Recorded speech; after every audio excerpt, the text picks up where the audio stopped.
Enter பண்ணுறத பற்றி எப்படிங்கிறத எம்பேஸில் சிஸ்டத்தில் எப்படி என்ட்ரு பண்ணுறது பார்க்க போகிறோம். ஃபஸ்ட்டு வந்து அசஸ்மெண்ட். அதில் போயிட்டு இப்போ வந்து பிட்ரிபிளியோட பேப்பரு ஒரு பேப்பர் செலக்ட் பண்ணுறோம். அதுக்கப்புறம் அசஸ்மெண்ட் செட்டிங், அதில் போயிட்டு க்ரியேட் நியூ, அதில் போயிட்டு அசஸ்மெண்ட் டைப்பு, அதில் வந்து இன்டர்னல் 1 or 2ங்கிறத கிளிக் பண்ணுறோம். அதுக்கப்புறம் மார்க்கு 100 மார்க்கா 50ங்கிறத நம்ம டைப் பண்ணிடுறோம். அதுக்கப்புறம் வந்து NA not applicable, maximum convert mark வந்து 100க்கு. ஸோ யூசர் ஆஃப் OBE வந்து செலக்ட் பண்ணிவிட்டு சப்மிட் கொடுத்துடணும்.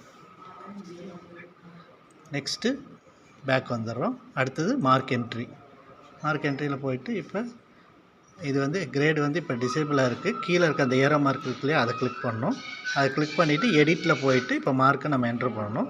இது மார்க் என்ட்ரு பண்ணுறது பார்த்தீங்கன்னா ரெஜிஸ்டர் நம்பர் இப்போதைக்கு இருக்காது, கரெக்டாக பார்த்து என்ட்ரு பண்ணணும். என்ட்ரு பண்ணிவிட்டு சேவ் கொடுக்கணும்.